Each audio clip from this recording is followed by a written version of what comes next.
भगवान श्री कृष्ण कहते हैं कि यदि आप लक्ष्य को प्राप्त करने में विफल रहते हैं तो अपनी रणनीति बदलें। लक्ष्य नहीं, इस जीवन में न कुछ खोता है न व्यर्थ होता है। जो इस लोक में अपने काम की सफलता की कामना रखते हैं वे देवताओं की प्रार्थना करें। श्री कृष्ण कहते हैं कि खुशी मन की एक अवस्था है जो बाहरी दुनिया से नहीं मिल सकती है। खुश रहने की एक ही कुंजी है इच्छाओं में कमी। आत्मविनाश या नरक के ये 3 द्वार हैं, वासना, क्रोध और लोभ। क्रोध से भ्रम पैदा होता है, भ्रम से बुद्धि व्यग्र होती है। जब बुद्धि व्यग्र होती है तब तर्क नष्ट हो जाता है। जब तर्क नष्ट होता है तब व्यक्ति का पतन हो जाता है। वह जो सभी इच्छाएं त्याग देता है और मैं और मेरा की लालसा और भावना से मुक्त हो जाता है, उसे शांति प्राप्त होती है। विश्वास क्या है? मनुष्य अपने विश्वास से निर्मित होता है। जैसा वो विश्वास करता है वैसा वो बन जाता है। व्यक्ति जो चाहे बन सकता है यदि वह विश्वास के साथ इच्छित वस्तु पर लगातार चिंतन करे। हर व्यक्ति का विश्वास उसकी प्रकृति के अनुसार होता है। विश्वास की शक्ति को पहचाने। मित्र और शत्रु दोनों हैं मन। जो मन को नियंत्रित नहीं करते उनके लिए वह शत्रु के समान कार्य करता है।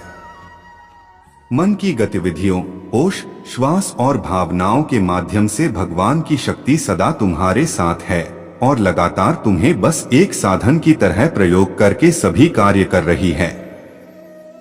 मन अशांत है और उसे नियंत्रित करना कठिन है, लेकिन अभ्यास से इसे वश में किया जा सकता है।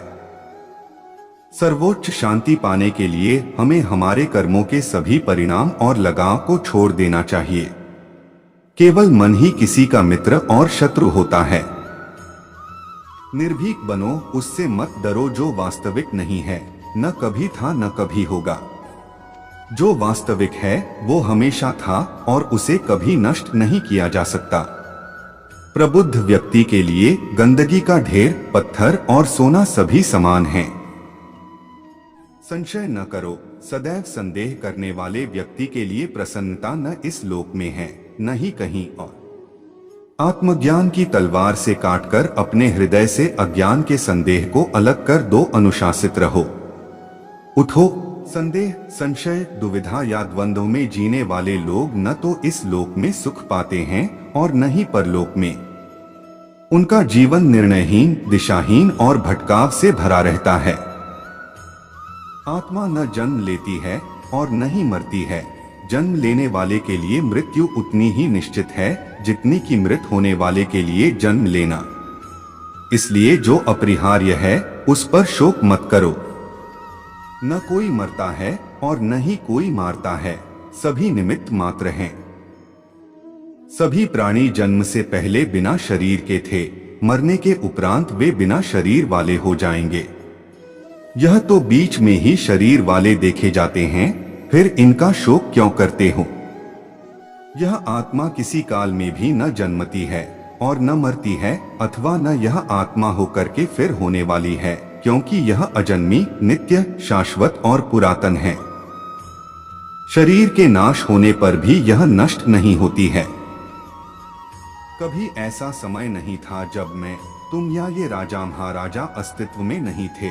न ही भविष्य में कभी ऐसा होगा कि हमारा अस्तित्व समाप्त हो जाए।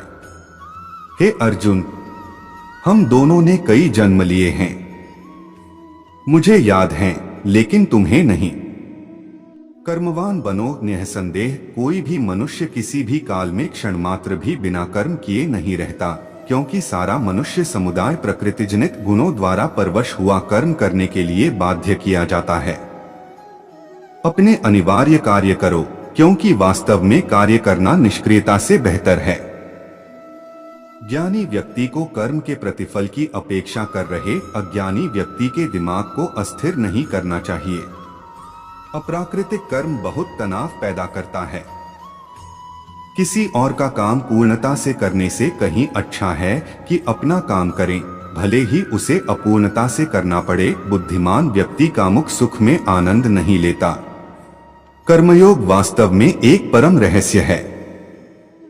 जो मेरे साथ हैं मैं उनके साथ हूँ। संपूर्ण ब्रह्मांड मेरे ही अंदर है। मेरी इच्छा से ही यह फिर से प्रकट होता है और अंत में मेरी इच्छा से ही इसका अंत हो जाता है।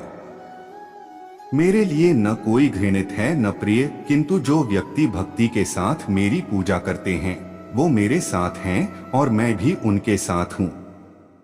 बुरे कर्म करने वाले सबसे नीच व्यक्ति जो राक्षसी प्रवृत्तियों से जुड़े हुए हैं और जिनकी बुद्धि माया ने हर ली है, वो मेरी पूजा या मुझे पाने का प्रयास नहीं करते।